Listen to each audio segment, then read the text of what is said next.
Okay, I think we'll get started. I know people will be filtering in as we begin, but I will start. My name is Brenna Bandar. I'm an associate professor of law at the University of British Columbia. And I'm going to begin by acknowledging that I am speaking from the unceded lands of the Musqueam, the Tsleil-Waututh, and the Squamish First Nations. And to do this land acknowledgement means that we are recognizing that these lands were never given to the Crown through treaty. These lands were never sold. These lands were never given up. And sometimes non-Indigenous settlers will describe themselves as uninvited guests on Indigenous land. And I think this is to acknowledge that the Musqueam, the Tsleil-Waututh, and the Squamish First Nations are the hosts. But I think this description also occludes the reality that we are here as uninvited occupiers of Indigenous land. And so in making this land acknowledgement, I want to signal that my intention in making a land acknowledgement is to signal my commitment to decolonization and to recognize that this requires a fundamental quite radical change in the way that land is held in this place and by whom, and that this is just our point of departure. And of course, this is connected to struggles for decolonization elsewhere.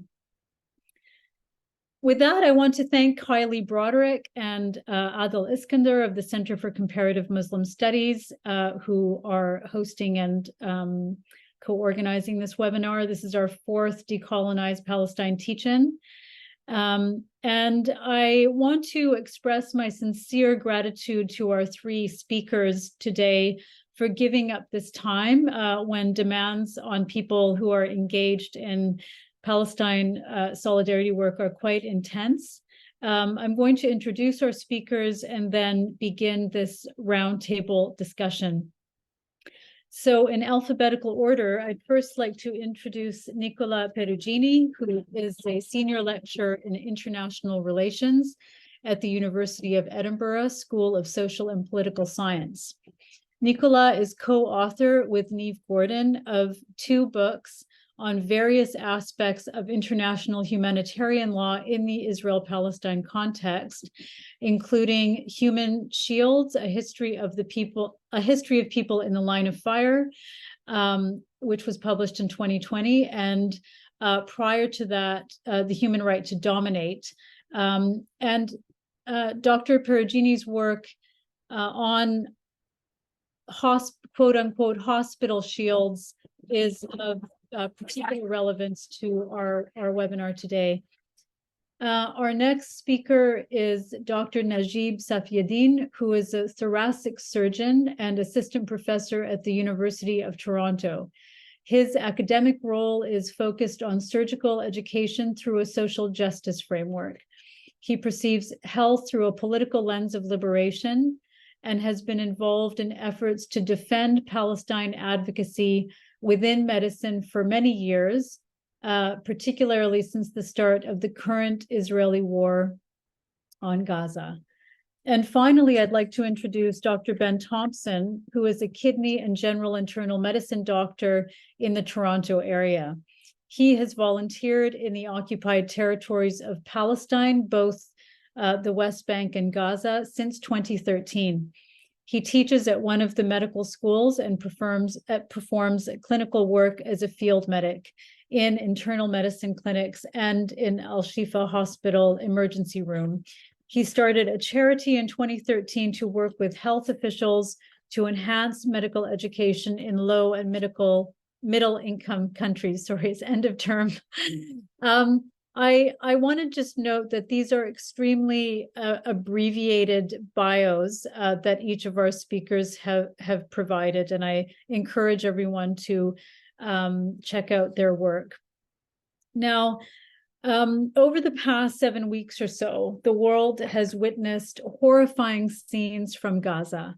The scale of destruction wrought by Israeli bombardment has amounted to 35 to 40,000 tons of explosives being dropped on the Gaza Strip, according to some estimates.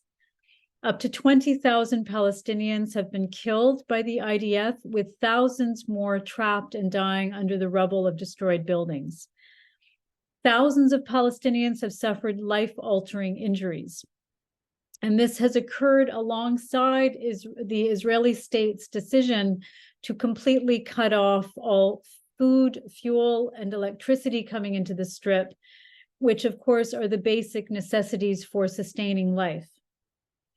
The magnitude of destruction of all aspects of social life and social reproduction, housing, bakeries, schools, mosques, churches, the list goes on, coupled with the severing of basic necessities, has led to the WHO and MSF to sound the alarm of the potential for mass deaths due to the outbreak of disease over the coming weeks and months. While international lawyers debate whether the threshold of genocide and genocidal intent has been reached, and while they debate the war crimes committed by Hamas and the IDF, we turn today to consider specifically the destruction of healthcare in the Gaza Strip and the extension of this tactic into the West Bank. And with that, I would like to invite Najib to give a few background illustrations to the current situation prior to October 7th.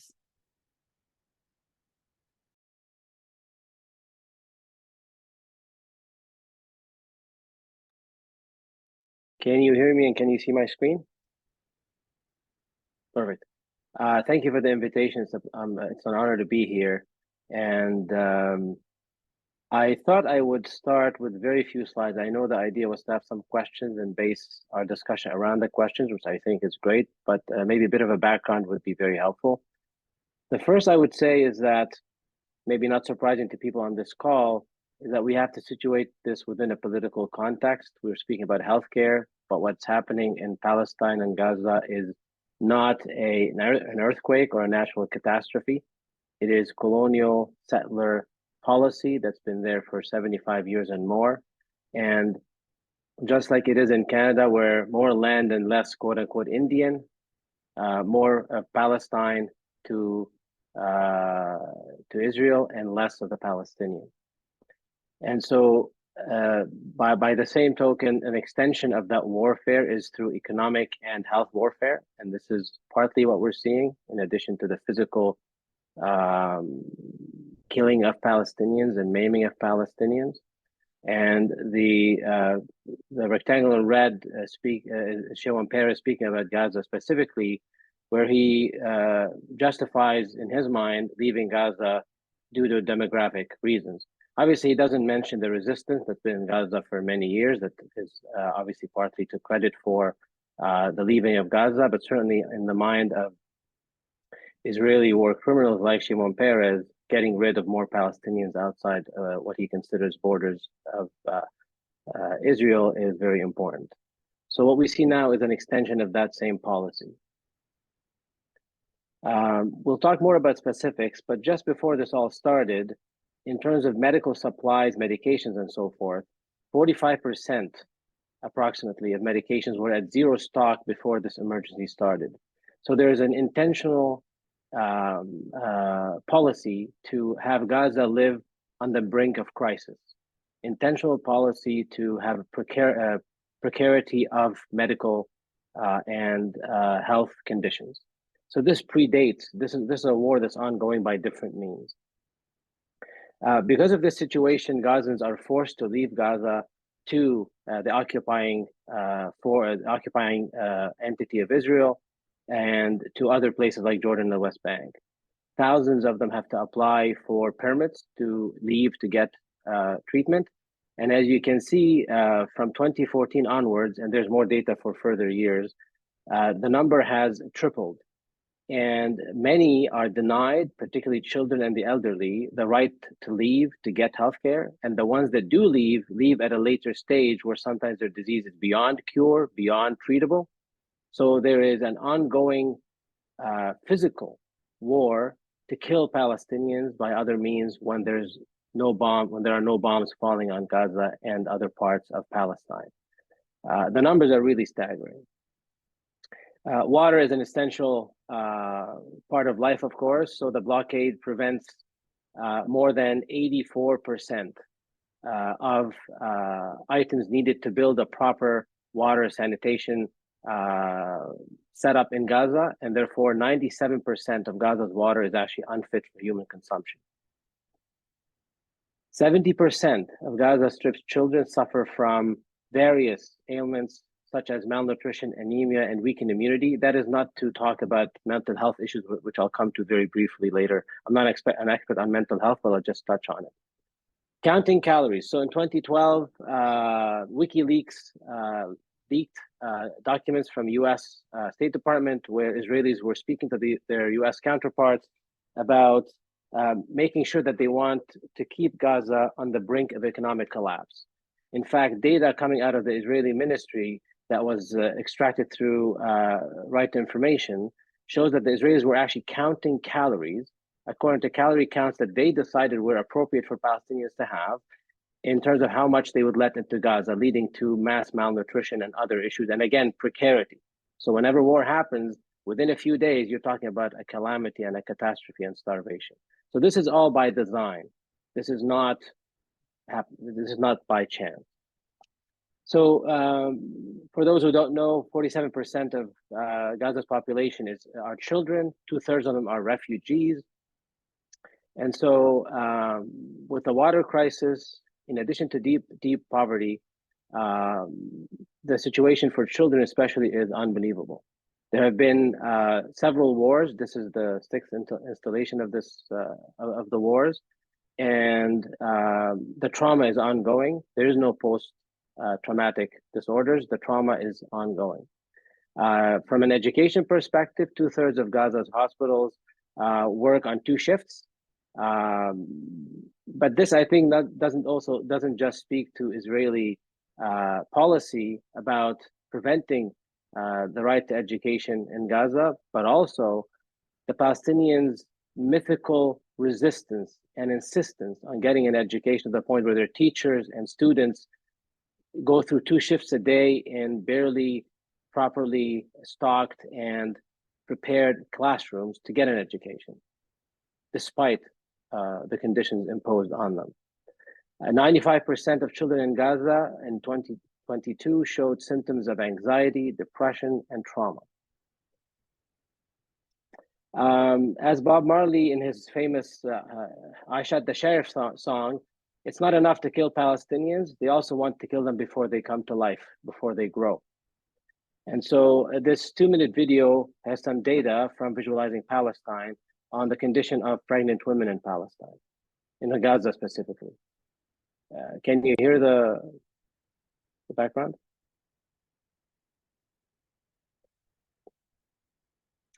I mean, it's mostly music, so it's okay if it doesn't come through, but let me see if I can.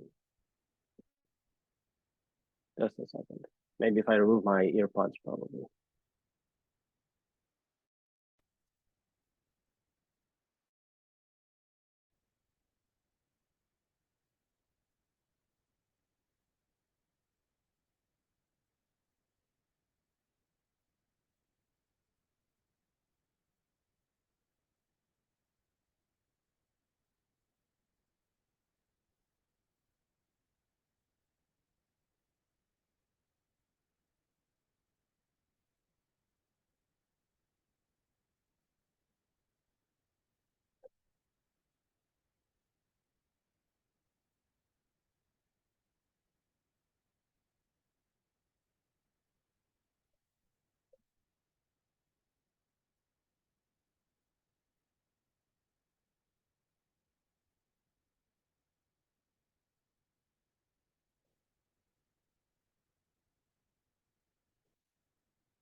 So this brings us to the current situation.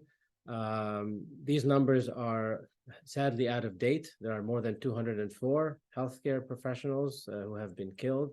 There are at least 2 dozen have been kidnapped from Al Shifa Hospital. We'll go into more detail about this in the next with the other speakers as well, so I don't want to take too much more of your time with the slides. But I will end in terms of context to say that given all I said, it is quite unbelievable that the Palestinians are able to mount this resistance on a community and population level. And the health workers in Palestine in these conditions and what we've seen of them on screen is just unbelievable. For us that work here, we can appreciate how frustrating care can be in a place like Canada, given the restrictions that we have here because of lack of funding. I can't imagine being in their shoes. It's just overwhelming. But they've performed in such a amazing, with amazing resilience and power. I'll stop here and give the floor back. Thank you. Thank you very much, Najib, for that crucial background to the current situation. I wanted to know if you could speak a little bit more before we turn to the current moment about the challenges that healthcare workers face. How do they do their jobs under these sort of the situation in Gaza prior to or in between these series of bombing assaults? I think Ben, perhaps you could start off, and then we can see if Najib and Nicola want to add anything.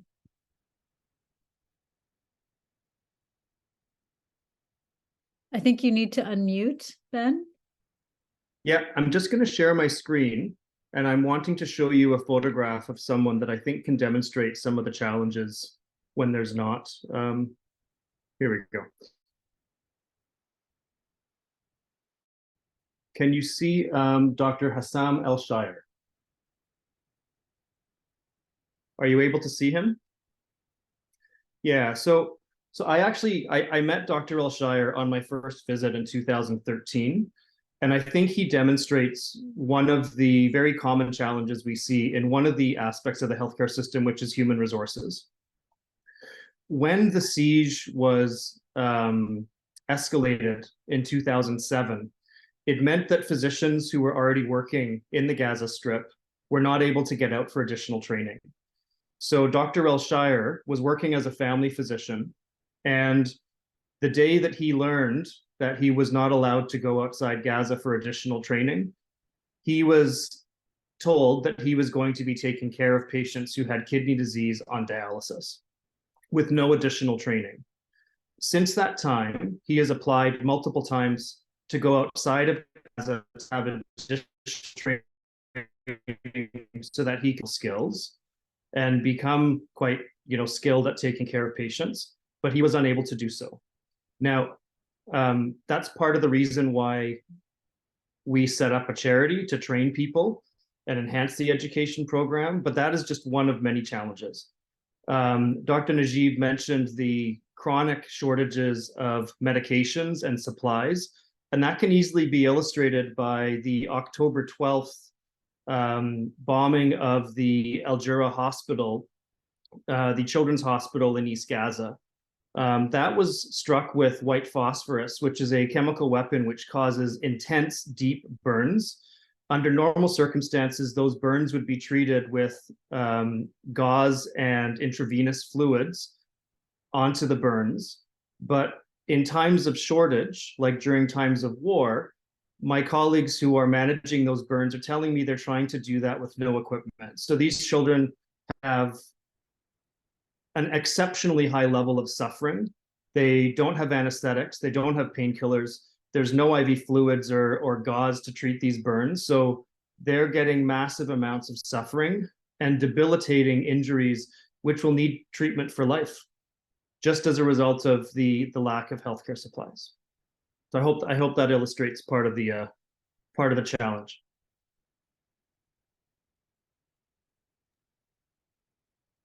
Yeah, so we have now this, a picture of how as Najib mentioned, the system itself is kept at a crisis point, so that when these onslaughts happen, within a very short period of time, the precarity of the system and doctors and healthcare workers' ability to respond is made so difficult.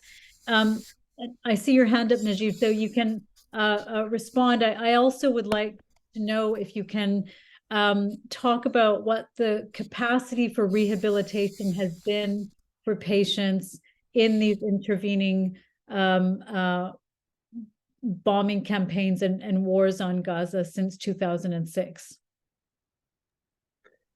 So I have not been on the ground like Ben has, but a lot of work has been, particularly by my colleague and friend, Dr.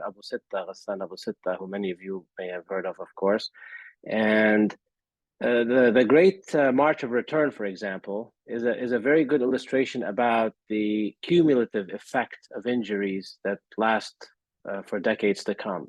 So hundreds and up to thousands of individuals, mostly young people, aside from the ones that actually were killed directly by snipers intentionally through a peaceful march of return, many have been intentionally maimed. There was intention to destroy limbs and basically create a large number of disabled young Palestinians who are not able to get rehab and who have to go out to get some of it, and they can't get out to get it. It's very expensive to actually deal with these injuries.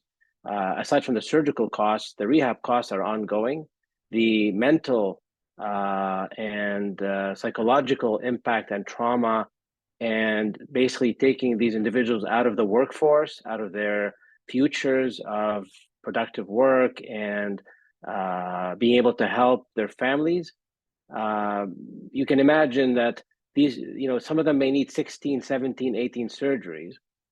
Before they get to half these surgeries, the next war starts, and there's more of them.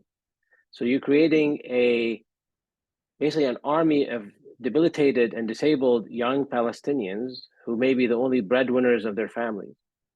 And the healthcare system anywhere, at the best of conditions, would not be able to deal with such catastrophic numbers and consequences, let alone a system that is completely debilitated for the reasons that we've talked about.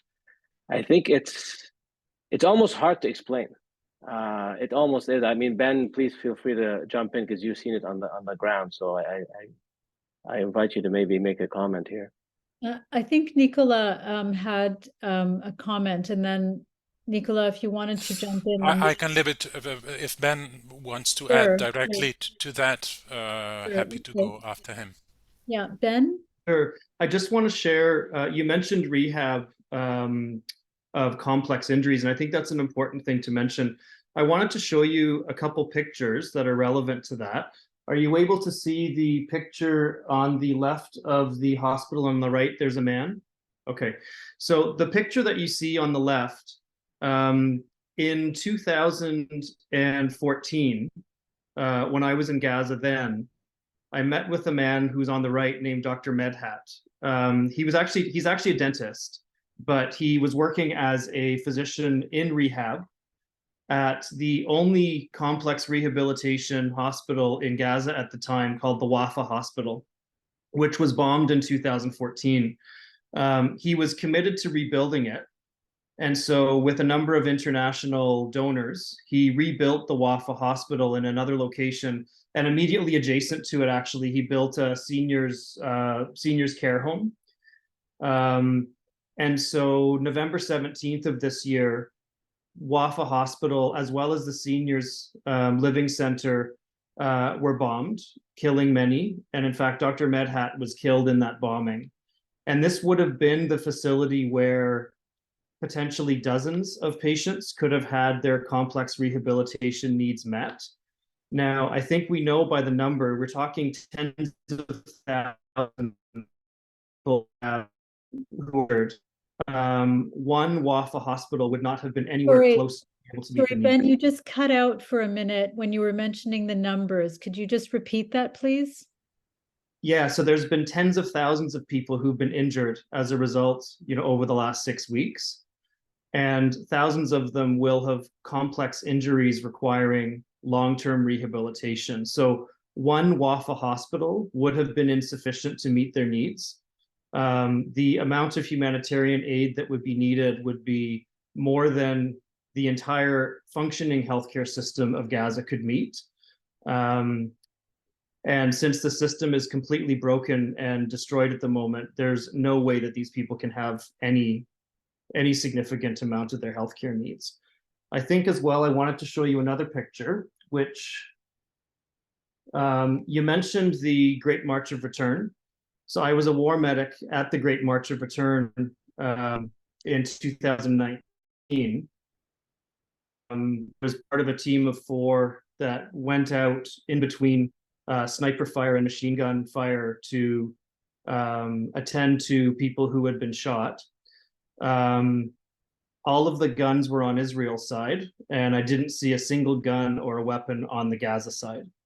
On the day that I was there, there was about a 15-year-old boy who was shot in the head, probably about 20 meters, 20, maybe 30 meters away from me. He was dead before he hit the ground. I saw a man in a wheelchair who was shot in the chest and killed. I attended to healthcare providers who were shot while providing care to other injured people.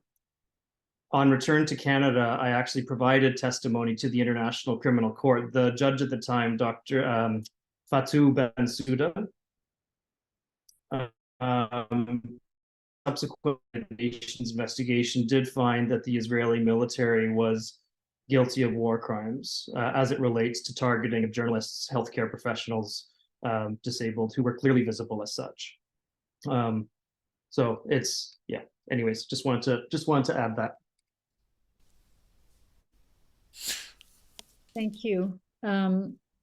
Nicola, did you want to come in at this point? Yeah, I think that Najib and Ben highlighted a little bit the layer of structural violence inflicted on Gaza, especially in the period after the beginning of the siege. And then there is a layer of eruptive violence, I would say, so a kind of violence that more directly targets through mainly bombardments, hospitals and medical facilities in the Gaza Strip.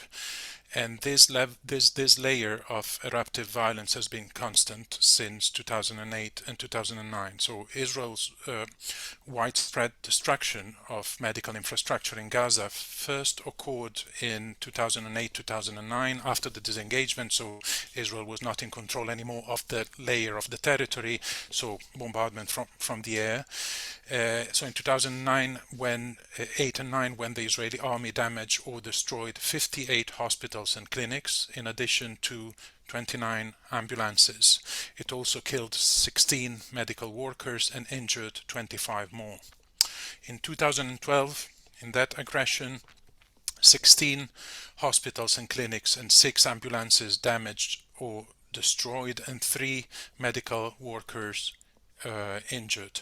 2 years later, in 2014, 73 hospitals and clinics and 45 ambulances were damaged or destroyed, and 23 medical workers killed, with an additional 76 injured.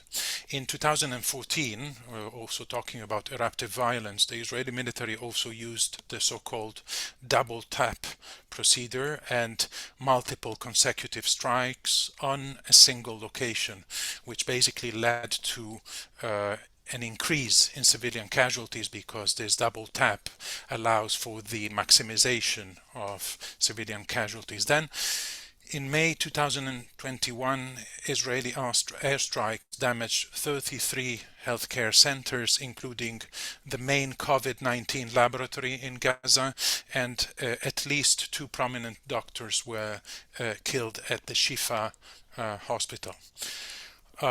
in 2023, so now the attacks on medical units and medical facilities reached an unprecedented level. So between October 7 and November 14, the WHO documented 181 attacks, resulting in 553 fatalities and 707 injuries, including 22 health workers killed and 59 injured. The attacks impacted 45 healthcare facilities, with 23 hospitals and 32 ambulances destroyed or damaged. So altogether, these 5 rounds of assault on Gaza, in these five rounds, the Israeli military dealt basically a devastating blow to the Palestinian healthcare services, already weakened by years of structural violence. In total, Israel carried out 361 strikes against hospitals and medical clinics in the Strip, targeting 112 ambulances and killing 63 health workers. So this is the kind of context of eruptive violence and systematic targeting made in from the air of medical facilities in the Gaza Strip. Ben was referring in one of his slides to the Geneva Conventions and to the question of the law. I know that we're going to discuss this later, but I want what people might wonder, okay, what does the law say about the targeting of medical facilities? And here things become tricky. Things become tricky because, according to the law, and I quote, medical units shall be respected and protected at all times and shall not be the object of attack, end quote. But in the additional protocols, this categorical injunction is qualified, and there are 2 exceptions which are introduced. Quote, under no circumstances shall medical units be used in an attempt to shield military objectives from attack. Whenever possible, the parties to the conflict shall ensure that medical units are so sited that attacks against military objectives do not imperil their safety. End quote.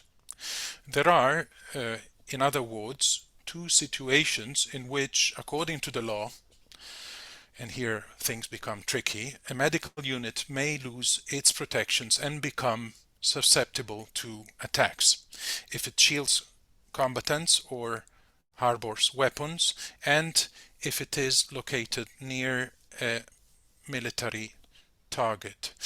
Article 13 introduces a 3rd exception, stating that, and I quote, the protection to which civilian medical units are entitled shall not cease unless they are used to commit, outside of their humanitarian function, acts harmful to the enemy, end quote. So here, what constitutes acts harmful to the enemy is nonetheless left very open to interpretation and can be expanded dramatically by the warring parties, from the use of the medical facility to conceal combatants, to a patient combatant making a cell phone call from a hospital. So the law becomes slippery, and that's where this is basically a ramification of the human shielding argument, right? We're not talking anymore simply about human shields, but we are talking about medical shields and the act of medical shielding, which, according to the law, in this very broad and very slippery conception, it constitutes a violation of the immunity of the medical facility. We can talk later about, and I will explain later, how this is articulated by the Israeli military into a justification for a very problematic justification for bombing hospitals.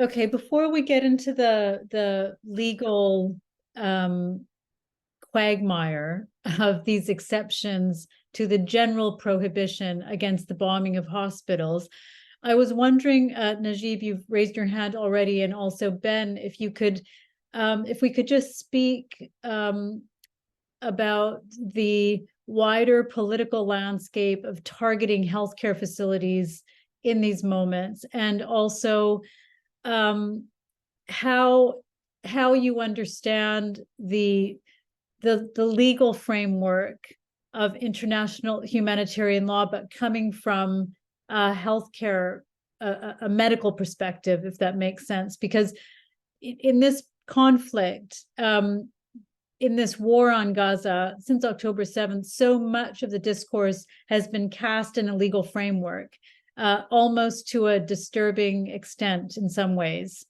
And so I'm wondering how you see it from a medical standpoint. Najib, do you want to? Yes, the question is very relevant. I was going to say something about that actually. With respect, with all due respect to the legal experts, and I think it's definitely a very important discussion to have because it is important. I think there is danger in looking at this from a legal perspective altogether. The reason is twofold.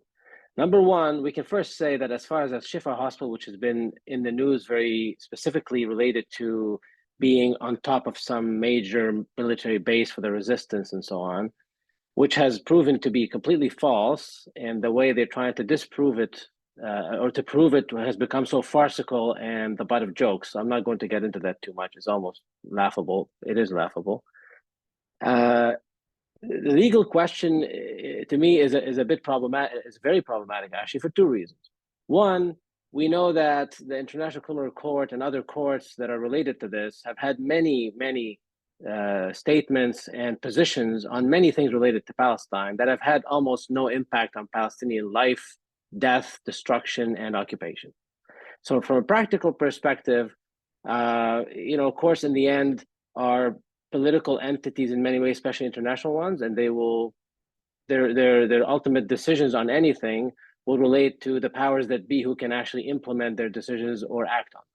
As far as the Palestinians are concerned, this has had no positive impact on their history whatsoever. From the very beginning of the UN resolutions all the way to this day, including the apartheid wall, including killing of individuals outside of legal sort of frameworks, to targeting civilians, to health, etc. The second thing is, from a practical perspective, from a humanitarian perspective, irrespective of whether there is something going on there or not, the idea that it is justifiable in any way that you can have 30-something newborns die in a hospital because you're suspecting they may have been a militant there or not is almost a disturbing way of discussing anything. How could you justify that in any way? And let's say we flip it around. Let's say the resistance were to bomb a hospital in Tel Aviv. Would we be having this discussion altogether? Would it not be considered completely unacceptable? So I think a legal framework, as important as it is, it's another venue or area that we have to push back within and work at, and the legal scholars like Nikolai can work on. I think it's a bit tricky to get into that rabbit hole because ultimately it's about political decisions and the occupation and the differential in power, not really legal issues. That's just my view of it from as a physician. Ben? Yeah, when I think about that question, I think about what answer I get when I ask my Palestinian friends in Gaza what it is that they want. And not a single person who I've asked that question has said that they want the International Criminal Court to find Israel guilty of war crimes, because they know that that leads to absolutely no meaningful impact to their lives on the ground. So what we want is a life with peace, that's sustainable, dignity, and without occupation? This is what universally the answer to that question I get when I ask this in Gaza. So going back to your initial question, which was, how has this impacted the healthcare system? I sort of think of the way in which actions have impacted the healthcare system. It happens on a spectrum. In peace times, we can even argue that between attacks are peaceful. I would argue they're not, but let's just say between series of attacks, the actions that impair the healthcare system tend to be chronically undersupplying medications, healthcare supplies, not allowing physicians to access the same quality of training outside Gaza that other physicians anywhere else in the world would be able to, not allowing the Gaza people to develop a system where they have access to water, to food, to sanitation. So because of that, even chronically, you have children dying of diarrhea. This shouldn't happen. There's no reason for this to happen when 2 miles away in Israel, this would never happen. As the occupying power, and certainly Dr. Perugini can talk more about this, as the occupying power, Israel has the responsibility to assure that that area that is occupied has access to a public health system, food, and a medical system. And that's simply not the case in Gaza.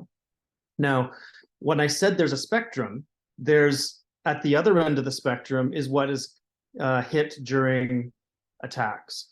And the deliberate targeting of healthcare facilities is something that's already well documented in Israel's history. This is not something that's new in the last 6 weeks.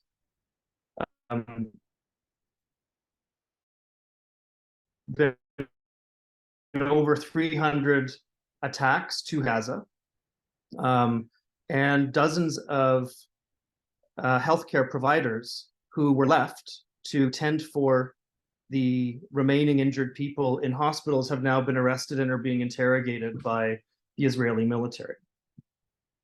So, I think from my perspective as a healthcare worker, I want to be able to work in a hospital that's well supplied, well stocked, in the context of a healthcare system and a public health system that people have access to water and food. I think that's a very basic requirement, and that's even in peaceful times in Gaza, just not something that's attainable. I'm just seeing a question here in the chat.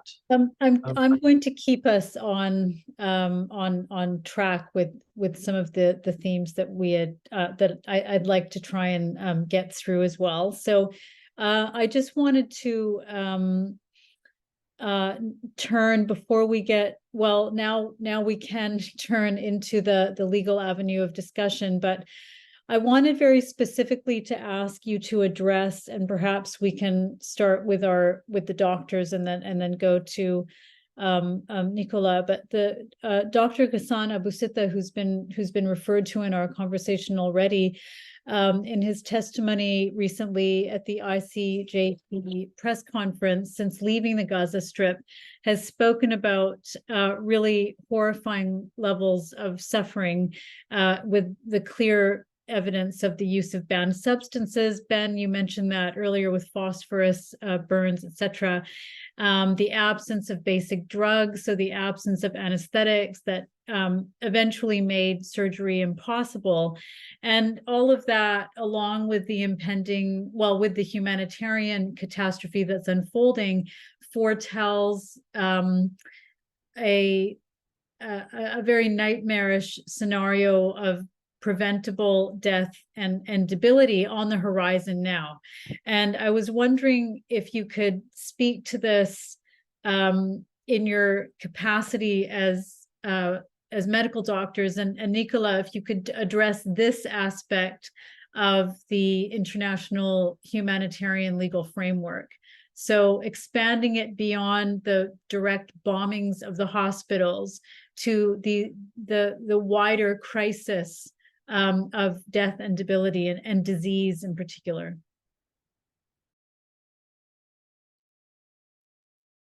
I have a slide if I can put that back on. This is again, it's gotten worse now. This is the latest I could get. let's see here. No. So I would turn your attention to the bottom right aspect of this. I'll make it a bit larger for people. So this is not the most up to date, as I mentioned, but we're talking about conditions that exist in places that have not had medical attention or medical care for years. We're talking about thousands of cases of skin infection and scabies. We're talking about chickenpox, okay? Things that have been eradicated already in many other places in many ways. 36,000 cases of diarrhea for mostly children. There are 61,000 cases of respiratory infections. As you can imagine, winter is coming, and tens of thousands, if not hundreds of thousands, are now under open skies. So these numbers will rise astronomically in the next few months. And with the war now on Gaza restarted with the same savagery that it has been going at for the past number of weeks, this will be even more catastrophic. And one other aspect that relates to all this is the financial aspect of it. This is a Gaza Strip that is completely cut off any financial means. It's under scrutiny that way. And if you look, for example, at the Great March of Return, the cost of that only to the healthcare system was almost $14 million. Only 2.8 were provided. And so you're talking about increasingly and gradually diminishing capacities for these institutions to replenish their stocks, even within the siege context, to replenish their equipment. Equipment is denied entry even when it's bought, and some of it sits and rots on the Egyptian side of the gates at Rafah. So this is such a cumulative effect that now it's just sort of skyrocketed and became logarithmic in terms of growth. But these numbers that you see were about from 2.5 weeks ago. And obviously the ministry in Gaza is barely keeping up. In fact, at some point they stopped giving numbers of the dead and injured and displaced because they weren't able to keep up with those numbers. So, and very important here to mention is the complicity of medical and health institutions. We can talk about that legally as well. So some of these physicians that were kidnapped were actually part of a WHO convoy that was leaving at Shifa. And they were stopped and kidnapped at gunpoint. And the WHO has not actually made a statement on this, to the point where the Ministry of Health in Gaza has suspended communication with the WHO. So the complicity of the so-called international community is obvious and is very problematic, to say the least. And this is not new. So these type of actions it's not the first time they've happened. And the response of the WHO, given that these people were in their own cars, is really despicable. So just to put things in context again. I can stop here. Thank you. Ben, did you have something to add before we go to Nicola? Just very briefly, I think as someone who's been to a number of humanitarian crises, I think about what's needed to respond, right? And there's a few very critical basic things that are needed. You need a large quantity and quality of water. Neither of those are available. So preventable diseases, infectious diseases, diarrheal illnesses, dehydration, those are inevitable. And those are happening right now in Gaza. You also need food. Right now, people in northern Gaza who have not been able to leave have no food. So there have been reports of starvation already in the north. When aid has been allowed in, it's been woefully insufficient. It's actually been less than is required outside of, and that the amount of food that's been delivered has been wholly inadequate. You also need electricity to stay warm in your homes, to run hospitals. That's not available, and the backup fuel hasn't been available. So anyone who has cancer, whether you're an adult or a child, has no care. Anyone who has an eye problem, well, the hospital's been bombed. Mental health problem, well, that hospital was bombed. What about electricity to run things like dialysis machines? There's 1,100 patients on dialysis in Gaza. Many of those patients have died because they were unable to access a facility with electricity to get their dialysis treatments. What about people with chronic illnesses who need medications for things like blood pressure, heart failure, kidney disease, any other type of health condition? Well, they haven't been able to access medications for weeks. So if they haven't died as a result of that, at baseline prior to October, the unemployment rate in Gaza was over 50%. More than 70% of the population was basically required humanitarian aid to live, to survive, right? And so you take that situation, you magnify it by bombings. It is beyond any catastrophe I've ever seen. Okay, so I mean, Nicola, I'm not an international law lawyer, but Me neither. When you're closer to maybe, but I mean, I think that the picture that Najib and Ben and yourself have laid out for us of structural violence, chronic and acute deprivation of the materials required to sustain even a basic minimum healthcare, healthcare services, the targeting and killing of healthcare professionals and doctors, etc., really do bring terms like ethnic cleansing and genocidal intent to one's mind. Can you now shed some light on not on both the argument about the bombing of hospitals, but this broader this broader situation that has pre-existed October 7th, but has now become so intensely acute? In the second part of my answer, I will address a very important point made by Najib on the colonial use of the law. Before getting there, I think you have thrown into the conversation a key question, which is the question of ethnic cleansing and genocide. I think that the structural violence that we have been witnessing for 17 years has prepared the terrain for ethnic cleansing and genocide. What is unprecedented in this round of war is the kind of level and intensity of the rehabilitation of the entire healthcare sector through direct attacks and bombardments and through measures of total siege, which, as Ben was saying, have deprived the hospitals and the entire population of the basic means for surviving.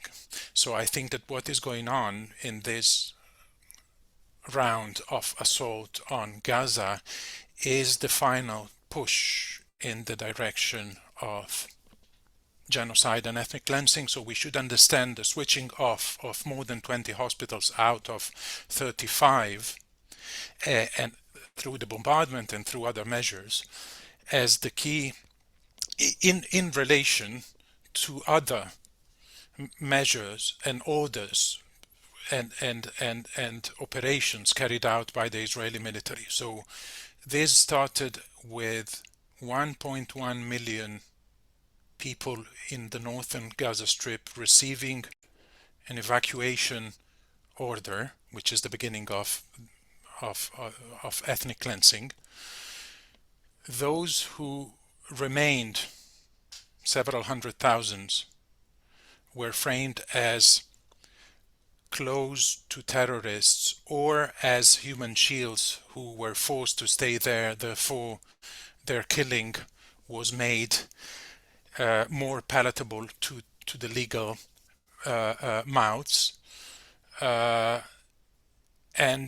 in combination with that, the entire medical or quasi-entirety of the medical sector was switched off, preventing under carpet bombing people from even reaching the hospital. So I think that we have to read this question of the healthcare sector and its total switching off taking place now through bombardment and through other measures as one of the key tools for not just manifesting the intent of genocide, as some genocide scholars have written in the past, but these are the tools for implementing genocide. But genocide is being implemented on the ground, and the healthcare sector and its weakening, its demolition basically is one of the fundamental tools, because the planners, the military planners, know that by switching off the medical sectors, at least part of the population can be easily condemned to death. To go back to what Najib was saying, yes, absolutely. Let me share something with you.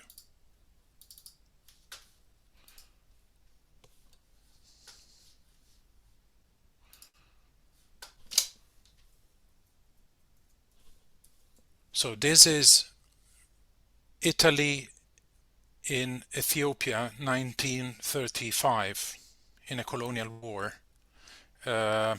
Italy, the fascist regime systematically bombarded the Red Cross medical facilities and encampments. And the key discourse, since Ethiopia was a member of the League of Nations, so international law would apply to that colonial conflict, in contrast to other colonial conflicts in which international law wouldn't even apply. The key argument mobilized by the fascist regime against the Ethiopians was precisely and very close, very similar to the Israeli argument. They're hiding behind medical encampments, they're hiding behind the emblem of the Red Cross.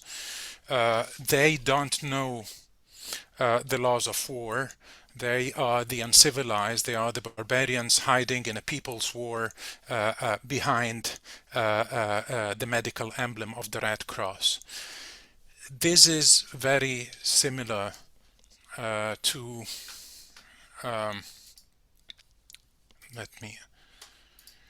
this is very similar to the Israeli discourse of medical lawfare. And this didn't start in 2023. This started before.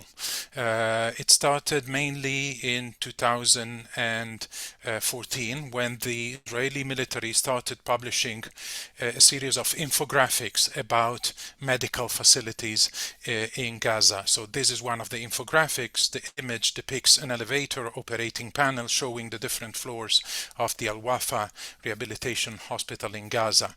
As in most hospitals, the ground floor is marked as a lobby, and levels 1 and 2 are labeled as medical wards, but level -1 is depicted as a storage for missiles, level -2 as leading to the network of underground tunnels, and level 3 as a missile launching area.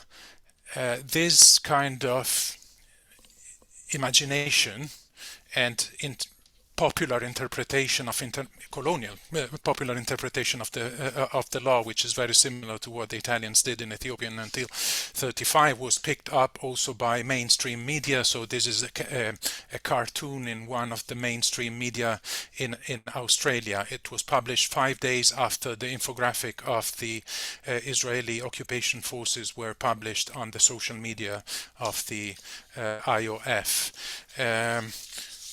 This reached this discourse of medical lawfare, so of mobilization of the law to justify the bombardment of medical facilities using the exceptions within the law, reached an unprecedented level in this round of assault on Gaza. And as we know, this even preceded the very destruction that we have witnessed on the 13th of November at Al-Shifa Hospital. So on the 27th of October, preemptively, the Israeli occupation forces published on their social media a 3D projection of what was supposed to be the Al-Shifa hospital.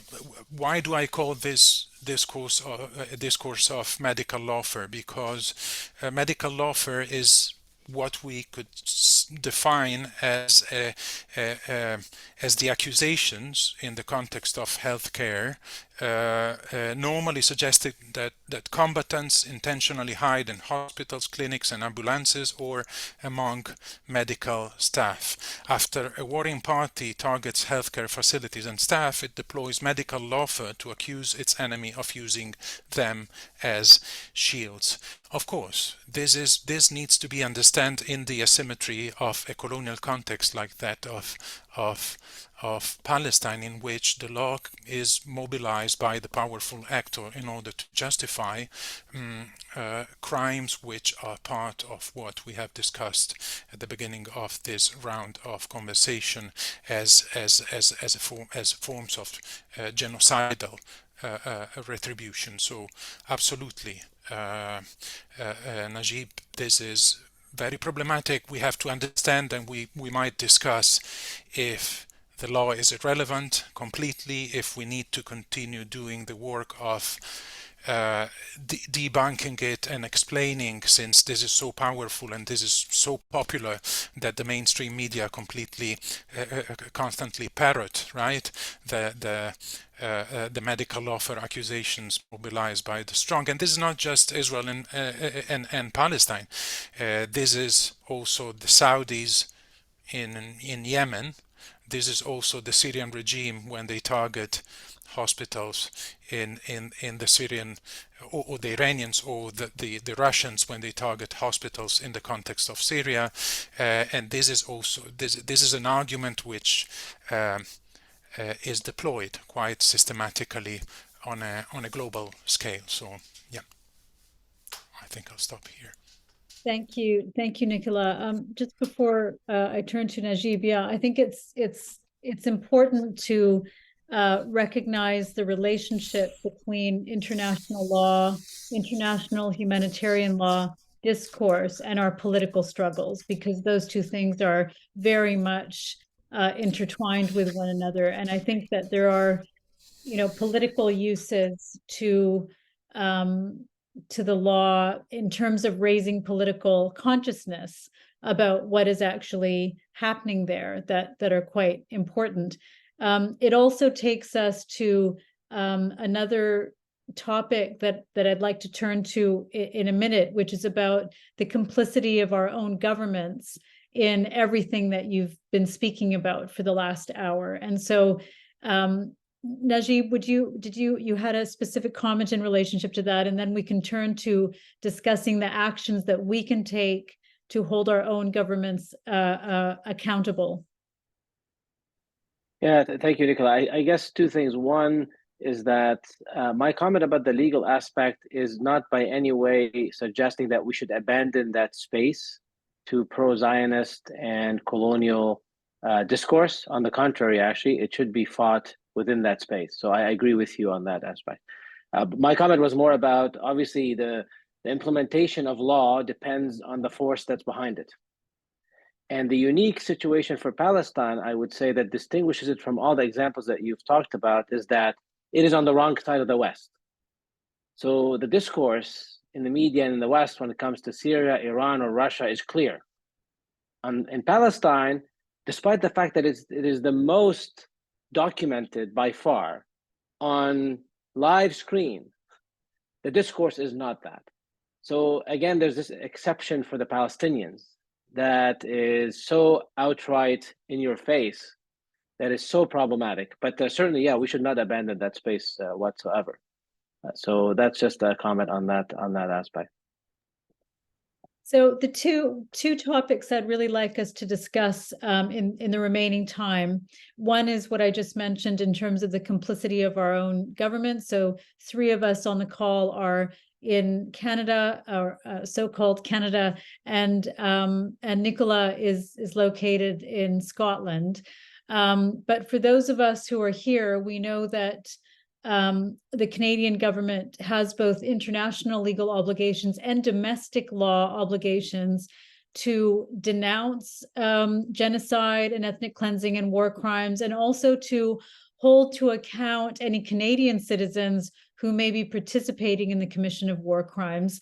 And there have been at least 2 petitions circulating to try and force our politicians to take these international and domestic legal obligations seriously. Ben, would you like to address this topic? Yeah, I had a relevant meeting with the Prime Minister's office yesterday, in which myself, the Médecins Sans Frontières, and a couple other organizations met with the Prime Minister's office. In advance, we'd actually notified the Prime Minister's office of the reasons for meeting, which included 2 demands. The first of which is that we wanted the Canadian government, specifically Justin Trudeau, to demand a sustainable long-term or even permanent ceasefire. And the second demand that we had was that, again, the Canadian government, i.e. Justin Trudeau, would publicly state a commitment to international humanitarian law, and that he wanted all warring parties to commit to international humanitarian law, especially as it related to targeting of healthcare facilities and health workers. I can tell you that every person who was at the meeting was very disappointed with the response that we got from the Prime Minister's office. Basically empty platitudes, promises to meet again, explanations that defied any common sense. Keeping in mind that 2 days ago, Canada at the United Nations actually was one of very, very few countries which voted against a resolution to respect the 1967 borders for Palestine, which is considered a very basic requirement for international humanitarian law, and Canada voted against it. And the argument in the meeting that I had with the Prime Minister's office is that whatever influence Canada has in the current conflict is going to be sacrificed and essentially rendered, neutralized if Canada goes against Israel. That was the explanation. And so rather than standing for values that I think as Canadians, we should be able to agree to, we should be able to agree, yeah, there should be a ceasefire, there should be an end to war. Yes, there should be respect for international humanitarian law. Rather than our Prime Minister's office being able to agree with what is, I consider, a moral position, they said they can't because it might upset Israel.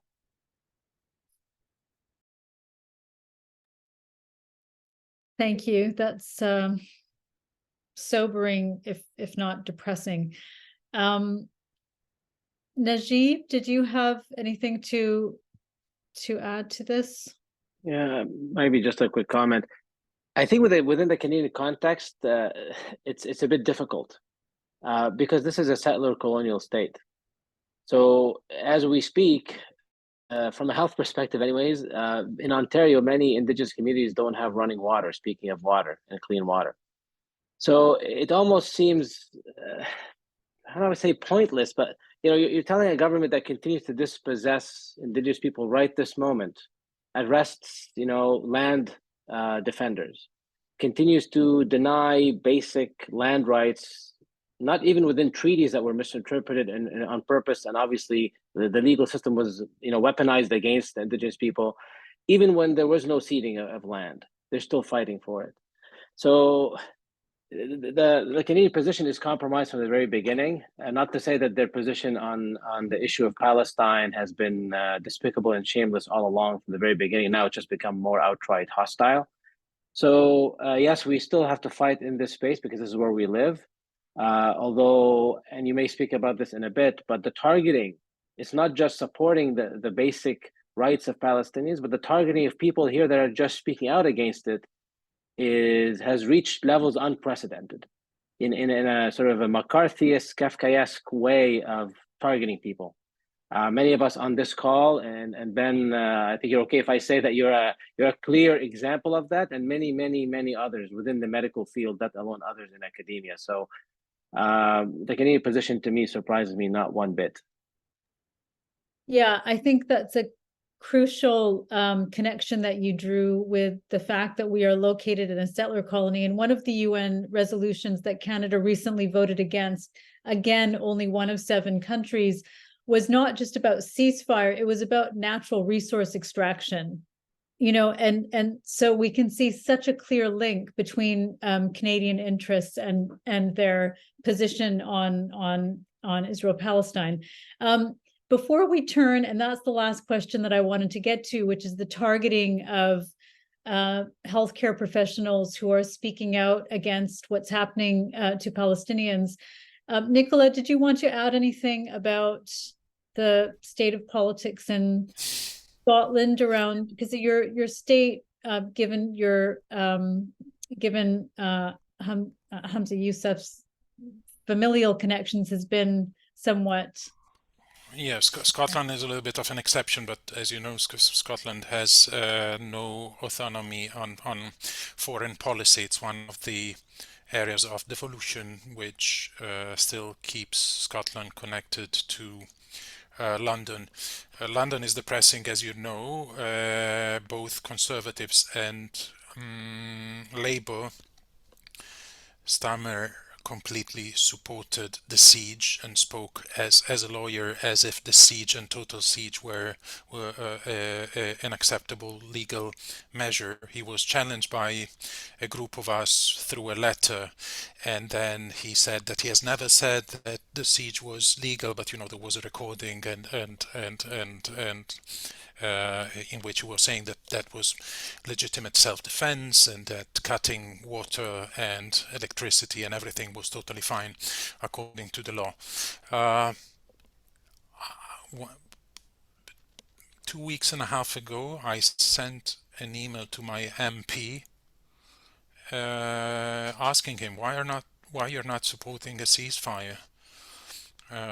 He's a Labour MP, and he told me, you know, I prefer humanitarian pauses because a ceasefire is unrealistic. And then he tried to justify why humanitarian pauses are more realistic than a ceasefire, and he sent me a plan in 8 points from humanitarian pauses to a 2-state solution. So according to him, the rationale is that only through humanitarian pauses you can bring people to the table, because if you enforce a ceasefire, nobody's going to accept it. Hamas is going to shoot. Israel is bad. So I was totally lost in this kind of rationale from humanitarian pauses to the 2-state solution. So that said, there is a lot of popular mobilization, both in the streets, where numbers are very high in London in the demonstrations. We're talking about 500,000 people in the demonstrations every time. There is a lot of mobilization at the uni level, but even at the uni level, students, when they are mobilizing in favor of a ceasefire, they receive threatening emails from the administration saying demonstrating for a ceasefire is threatening to the community and threatening to certain groups within the community, so you should refrain from organizing. So it's very dark also here. Yeah, so let's turn to the Canadian context again. Ben, perhaps if you feel able to speak about your own situation. Yeah, I'm happy to. I don't know how much background. I can very briefly, but I was near the beginning of October seeing a lot of dehumanizing, vile lies about Palestinians being posted, stated in the media as fact, and I pushed back on that. online as well. I was, with my experience being in Gaza for over 10 years and knowing people on the ground, I was intermittently communicating things that my friends, colleagues were experiencing. I was called into the office, so to speak, by the leadership at my hospital, and it was explained to me that my criticism of Israel was making people uncomfortable and that I had to tailor it. Within 24 hours, it became known to me that there was a pediatric hospital in East Gaza that had been targeted by white phosphorus. I online. I posted some other content about what was happening, continued to push back against dehumanizing rhetoric that was being stated about Palestinians. And in less than 24 hours, I was suspended, suspended without pay indefinitely. And again, it was communicated that it was because of my basically my views on Israel and views in the conflict and how it was impacting. It was phrased as, you are causing some discomfort within the Jewish community, but I think it would have been better to be framed as, you are causing some discomfort in people who support Israel. I think that would have been a better and more accurate way to communicate it. During that same period of time, I received death threats. My home address was doxed online, so I had to move. But I mean, I think what we've seen in Canada is really a wide spectrum. We've seen people that have received complaints and have been called into their boss's office, which can happen multiple times and is a form of harassment. We've seen people who have had death threats and doxed. And then in the United States, we've actually seen people who have been shot for wearing keffiyehs, which is another form of violence against people who are advocating for Palestine. So what's most shocking to me is that the response to it by the very people that are supposed to be protecting us at universities, at hospitals, it's not protecting. It's actually, if anything, reinforcing the violence against those who speak up for Palestine. I don't know, Najib, you may have had some experience with this as well. Yeah, no, I have. I think within academia, it's actually quite rampant. Now, the difference is they can't just dismiss you like they have in a hospital like you, Ben. But I do think, though, at the end of this talk, this, I would say, is the area where we can really make a difference in Canada, because we do have some agency here as academics, as law experts, and as physicians, surgeons, etc. So I think this space cannot be abandoned, and the pushback has to be very strong and concerted and collective, because they're picking off people one by one, and they have no moral, ethical, and I would say legal standing to do what they're doing. Even within the academic space, there's no regulation of conduct or professionals or anything like that they could stand on. So they're using these sort of roundabout tactics of just trying to scare people off, trying to intimidate them. And many of us in the medical field, unlike you guys maybe, are not very versed in, the legal issue or the activist issue. Ben is more versed than others. Maybe I'm to some degree and others, but some are not. And they signed a petition, or they just wrote something that's very basic that no human being should be against, and being called in, and they don't know any better because they're just scared. They have families, they have careers, etc. And this, I think, this space needs to be defended every inch and very strongly. And I think we do lean on our colleagues in the legal world to help us, because it is an area that is that does help us fight back the legal aspect of it, I think. Well, all the lawyers and legal academics who support Palestinian liberation, and also people advocating for Palestine, have been completely run off their feet over the last 7 weeks, because the scale of harassment, the scale of clamping down on freedom of expression, academic freedom, has been, I think, quite unprecedented in this country. And I absolutely agree that we cannot cede this space at all, and it requires collective action. That may be a good note to end on. I would just invite each of you, if you have any final comments on anything we've discussed.